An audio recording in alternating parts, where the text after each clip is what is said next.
आज का ये एपिसोड शुरू करने से पहले एक छोटी सी बात। क्या आप भी अपना पॉडकास्ट बनाने की सोच रहे हैं? तो एंकर ट्राई कीजिए। ये पॉडकास्ट बनाने का सबसे आसान तरीका है। नंबर एक, ये फ्री है। नंबर दो, इसमें कई सारे ऐसे टूल्स हैं जो आपको अपने फोन और कंप्यूटर पर रिकॉर्ड और एडिट करने की फैसिलिटी देते हैं। नंबर तीन, आप अपने पॉडकास्ट को डिस्ट्रीब्यूट भी कर सकते हैं, जिससे इसे स्पॉटिफाई और दूसरे प्लेटफॉर्म पर सुना जा सके। तो डाउनलोड कीजिए फ्री एंकर ऐप या विजिट कीजिए anchor.fm पर अपना पॉडकास्ट स्टार्ट करने के लिए। ये तो थी एक छोटी सी जानकारी, और अब शुरू करते हैं एपिसोड का सिलसिला। तो आज के एपिसोड में लीजिए सुनिए फणीश्वर नाथ रेणु के लिखे उपन्यास मैला आंचल का भाग 37, मेरी यानी समीर गोस्वामी की आवाज में। तहसीलदार विश्वनाथ प्रसाद के दरवाजे पर पंचायत बैठी है। दोनों तहसीलदार के अगल बगल में बालदेव जी और कालीचरण जी बैठे हैं। बाभन राजपूत के साथ बैठा है यादव एक ही ऊंचे सफरे पर। सफरे यानी बिछावन या दरी। अरे, जीबे सर मोची भी उसी कंबल पर बैठा है। बस अब रास्ते पर आ रहा है। देखो, आज तहसीलदार हरगौरी किस तरह हंस हंसकर कालीचरण से बात कर रहा है, मानो एक प्याली का दोस्त है। हाँ, तो यादवों को अब जमाहिर लाल भी छत्री मान लिए हैं। कौन क्या बोल सकता है? बावनदास कौन जात है? कहाँ है बावनदास? पुरैनिया गया है। आज पंचायत के दिन उसको रहना चाहिए था। अरे भाई, बाहरी आदमी फिर बाहरी आदमी है। उसको इस गांव से कौन जरूरत है? यहां नहीं वहां। लेकिन कालीचरण बाल डोमन ठाकुर क्या कहता है सुनो। ठाकुर यानी नाई टोले से और रजक टोले से एक एक आदमी को ऊंचे सफरे पर बैठने के लिए चुन लिया जाए। ओ आओ डोमन भाई, अपने टोले से किसको पंच चुनते हो? बोलो, तुम ही आओ। और रजक टोले से तो प्यारे लाल है ही। आओ प्यारे। कालीचरण प्यारे को अपने ही पास बिठलाता है। तो बात यह है कि तहसीलदार विश्वनाथ प्रसाद जी सुपारी कतरते हुए कहते हैं, जमाना बहुत खराब आ रहा है। जो लोग अखबार गजट पढ़ते हैं वही जानते हैं कि कितना खराब जमाना आ रहा है। बंगाल की तरह अकाल फैलेगा। बंगाल के अकाल के बारे में नहीं जानते? अरे चरवाहा सब गाता है, सुने नहीं हो? बड़ जुलुम कैलक अकलवारे, बंगाल मुलुकवा में 4 करोड़ आदमी मरल। पूछो कालीचरण से। बालदेव भी कहेगा कि बंगाल के अकाल जैसा अकाल कभी पड़ा? उम्र ज्यादा होने से क्या हुआ? जो लोग अखबार नहीं पढ़ते हैं वे दुनिया की बातों से वाकिफ कैसे हो सकते हैं? मैं ही पहले से यदि कर कचहरी कटिहार पूर्णिया नहीं जाता तो कूपमंडू रहता, कुएं का बैंग। देखो, सरकार सभी धान वालों से धान वसूल रही है। क्यों? सरकार को पूरा डर है कि अकाल फैलेगा। इसलिए अपने हाथ में बरबखत के लिए पूरी स्टॉक करना जरूरी है। अरे तुमको तो 3 आदमी की फिक्र करनी पड़ती है, तो साल भर बाप बाप चिल्लाते हो।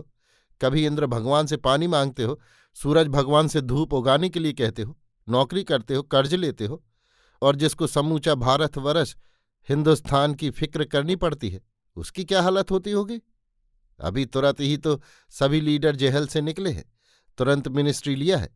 यदि अकाल पड़ गया तो जो स्वराज मिलने वाला है वही नहीं मिलेगा। यदि मिलेगा भी तो उसकी सारी ताकत तो लोगों को खिलाने में ही लग जाएगी। इसलिए हम लोगों को धरती से ज्यादा अन्न उपजाना चाहिए।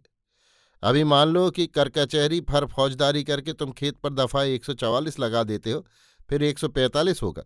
इससे जमीन में धान तो रोपा नहीं जाएगा, खेत पड़ती रहेगा और अन्न होगा नहीं। इसके बाद मालिक लोगों से ही यदि धान मांगोगे तो कहाँ से देंगे मालिक लोग? अपने खर्च के लायक धान मालिकों के पास होगा नहीं और सरकार वसूल करेगी लाठी के हाथ से, कानून से। बड़े मालिकों के बखारों में भी चमगादड़ झूलेंगे। तो हमारा यही कहना है कि सभी भाई आपस में विचार कर मिलकर देखो कि किस काम में भलाई है। अरे, तो ये पंचायत सिर्फ बेजमीन वालों को ही सीख देने के लिए बिठाई गई है? चुप रहो। तहसीलदार जो कह रहे हैं नहीं समझ रहे हो? पक्की बात कहते हैं तहसीलदार, काबिल आदमी है। अरे आज ही ये कालीचरण और बालदेव आया है ना। पहले तो हम लोगों के आंख कान यही थे। इन्हीं के यहां बैठकर गजट में सुना था कि नेताजी सिंगापुर में पुसूप विमान पर आ गए हैं। तहसीलदार ठीक कहते हैं। तहसीलदार बाबू, माए बाप, आप ठीक ही कहते हैं। अब आप ही कोई रास्ता बताइए। हाँ हाँ तहसीलदार काका, आप ही जो कहिए। ठीक है, क्या कालीचरण जी? तहसीलदार हरगौरी हंसकर पूछता है। कालीचरण को जी कहते हैं हरगौरी बाबू भी। ठीक है, तहसीलदार साहब ठीक कहते हैं। तो भाई हम तो हिंदुस्तान भारतवर्ष की बात नहीं जानते, हम अपने गांव की बात जानते हैं। आप भला तो जग भला। हम तो इसी में गांव का कल्याण देखते हैं कि सभी भाई, क्या गरीब क्या अमीर, सब भाई मिलकर एकता से रहें। ना कोई जमीन छुड़ावे और ना कोई गलत दावा करे। जैसे पहले जोतते आबादते थे, आबाद करें, बांट दें। न रसीद मांगे न नकदी के लिए दरखास्त दें। दोनों को समझना होगा। क्यों हरगौरी बाबू, सुनते हो तो? अपने मैनेजर से जाकर कह देना कि हुजूर अब भी होश करें। यदि इस तरह रैयतों के साथ दुश्मनी करेंगे, कम से कम हमारे यहाँ के रैयतों से, तो फिर बात बिगड़ जाएगी। सभी बात तो हमारी ही हाथ में है। हम अभी गवाही दे दें कि हाँ हुजूर आली, ये सब फर्जी काम हमसे करवाया गया है, और कल कागज पत्तर चिट्ठी चपाती रुक का परवाना दिखला दें, तो बस खोप सहित कबूतराय नमः। पंचायत के सभी लोग मुक्त अट्टहास कर बैठते हैं। अरे तो किस खानदान का तहसीलदार है, ये भी तो देखना चाहिए। सिंह जी हंसते हुए कहते हैं। महारानी चंपावती। हंसी का दूसरा वेग सैकड़ों सरल हृदय इंसानों को गुदगुदी लगाती है। अच्छा, अब काम की बात हो। सुनो कालीचरण बेटा, लीडर बने हो तो बड़ा अच्छा काम है। बाबू गांव का नाम तो इसी में है। कोई सोशलिस्ट का लीडर है, तो कोई कांग्रेस का, तो कोई काली टोपी का। लेकिन देख लो भैया, हम गांव के सभी लौंडों के अकेले मालिक हैं। यदि गांव में इधर उधर कुछ किए तो पीठ की चमड़ी भी उधेड़ ले। खेलावन जोतकी जी, आप ही लोग कहिए। जो लौंडे हमको कहते हैं काका, मामा, भैया, फूफा, उन लड़कों की गलती पर यदि हम कान पकड़कर मल दें या दो कड़ी बात कह दें, तो हमको कोई दोख देगा? नहीं, आप वाजिब बात कहते हैं। हम गांव से बाहर थोड़े ही हैं, लेकिन एक बात हम भी पहले ही कह देते हैं। अभी आप जैसा करने के लिए कहते हैं हम लोग करें, बाद में फिर हमारी गर्दन पर छुरी चले तब। कालीचरण कहता है। इसका जिम्मा हम लेते हैं। अरे हमने कहा ना कि सभी खेला मेरे हाथ में है। तो ठीक है, हम गांव से बाहर थोड़े हैं। ठीक बात। लेकिन सभी भाई सुन लीजिए, यदि गांव के बाहर का कोई बाहरी हम पर हमला करे तो इसका मुकाबला सभी को मिलकर करना होगा। हाँ, यदि बाहर वाले इस गांव के जमीन वालों पर हमला करें तो सबों को सहायता करनी होगी। गांव की जमीन गांव में रहेगी, बाहर वाली क्यों लेंगे, समझे? हाँ ठीक है। बहुत रात हो गई, आसमान में बादल उमड़ आए हैं, वर्षा होगी। दुहाई इंद्र महाराज, बरसो। हर साल बरसात के मौसम में यही होता है। भगवान के हाथ की बात इंसान क्या जाने। इंद्र भगवान से प्रार्थना की जाती है, बरसाओ हे इंद्र महाराज। जरा अभी आसमान की किसी कोने में काले बादलों का जमा हुआ, बिजली चमकी कि बरसों की पुकार घर घर से सुनाई पड़ती है। जमीन वालों बेजमीनों सबों की रोटी का प्रश्न है।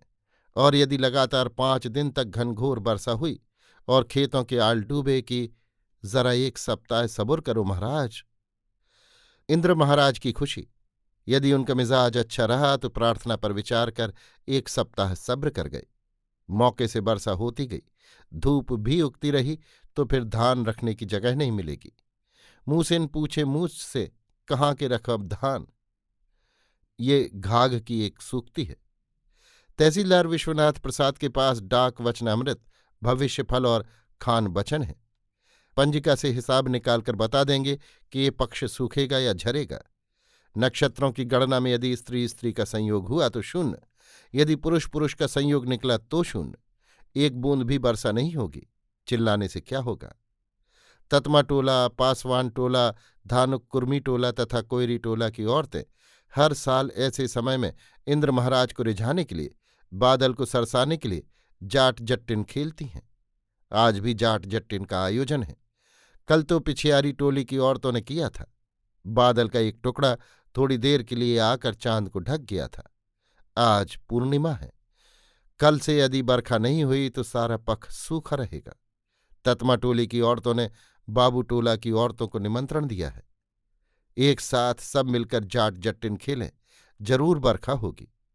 गोआर टोली और कायस्थ टोली के बीच में जो 15 रस्सी मैदान खाली है, उसी में औरतें जमा हुई हैं। जाट के पास हजारों हजार भैंसे हैं। वो उन्हें चराने के लिए कोशी के किनारे जाता है। जट्टिन घर में रहती है, दूध घी और दही की बिक्री करती है, हिसाब रखती है। सास या पति से झगड़कर रूठ कर जट्टिन नहर चली गई। जाट उसे ढूंढने जा रहा है। जट्टिन बड़ी सुंदर थी। उसकी सुंदरता की चारों ओर चर्चा होती थी। सुनरी हमर जटिनिया हो बाबूजी, पातरी बांस के छौकनिया हो बाबूजी, गोरी हमार जटिनिया हो बाबूजी, चांदनी रात के इंजोरिया हो बाबूजी, नान्ही नान्ही दतवा पातर ठोरवा, छटके जैसन बिजलिया। इसलिए जाट को गांव के हरेक मालिक, नायक या मंडल पर संदेह।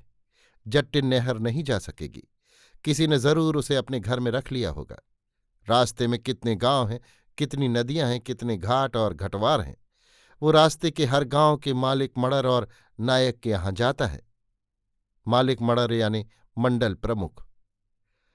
नायक जी हो नायक हो, खोलो देहो केवड़िया हो नायक जी, ढूंढे देहो जटिनिया हो नायक जी। जट्टिन बनी है रंपियरिया और जाट बनी है कोयरी टोला की मखनी। मखनी ठीक मर्दों जैसी लगती है। जाट जट्टिन अभिनय के साथ और भी सामयिक अभिनय तथा व्यंग नाट्य बीच बीच में होते हैं। फुलिया बनी है डॉक्टर। उसने कमल के फल की डंडी को किस तरह जोड़ जोड़कर डॉक्टर के गले में झूलने वाला आला बनाया है। सनीचरा का नया पैजामा मांग लाई है और बेहुला नाच वालों के यहां से साहबी टोपा और कोट मांग लाई है। ए मैन, इधर आता है, बोलो क्या होता है। हुजूर, थोड़ा सिर दुखता है, थोड़ा आंख भी दुखता है, थोड़ा कान भी दर्द करता है और कलेजा भी धुक धुक करता है। सर्दी भी होता है, गर्मी भी लगता है, भूख नहीं लगता, और जब भूख लगता है तो खाना नहीं मिलता। रोगी बनी है धानुक टोले की सुरती। खूब बात जोड़ती है। अरे बाप रे बाप, ऐसा बीमारी तो कभी नहीं देखा। तुम्हारा नेबज देखे, देखकर तुम नहीं बचेगा। तुम्हारा बीमारी को कीड़ा हो गया, जक्सन लगेगा। दूसरी रोगनी आती है, कुर्मी टोले की ताराबत्ती। ए औरत, तुमको क्या हुआ? हमारा दिल धक धक करता है। अरे बाप, यहां तो सबों का दिल धक धक करता है। हमारा भी दिल धक धक करने लगा। डॉक्टर और रोगनी दोनों डरते हुए एक दूसरे को बाहों में पकड़ लेती हैं। दिल धक धक, दिल धक धक। औरतों की मंडली हंसते हंसते लोटपोट हो जाती है। बूढ़ियों की खांसी उभर आती है। हो खो खो खो, अखों खूब किया। मर्दों को जाट जट्टिन देखने का एकदम हक नहीं है। यदि ये मालूम हो गया कि किसी ने छिपकर भी देखा है तो दूसरे ही दिन पंचायत में चली जाएगी बात। जिसकी मूछें नहीं उगी हैं वो देख सकता है। अंत में औरतें मिलकर हल जोतती हैं। हल और बैल किसी का ले आती हैं और जोतते समय गांव के बड़े बड़े किसानों को गाली देती हैं। अरे बिस्नाथ तहसीलदरवा, जल्दी पानी ला रे, प्यास से मर रहे हैं रे। अरे सिंघवा से पहिया रे, पानी लाओ रे। अरे रम खिलौना रे, पानी ला रे। इस गाली को कोई बुरा नहीं मानते, बल्कि किसी बड़े किसान का नाम छूट जाए तो उसे तकलीफ होती है, बहुत दुख होता है। इस बार डॉक्टर को भी गाली दी जाती है। अरे डॉक्टरवा रे, अरे परसंतो रे, जल्दी से बोतल में पानी लेके आ रे। आसमान में काले बादल घुमड़ रहे हैं, बिजली भी चमक रही है।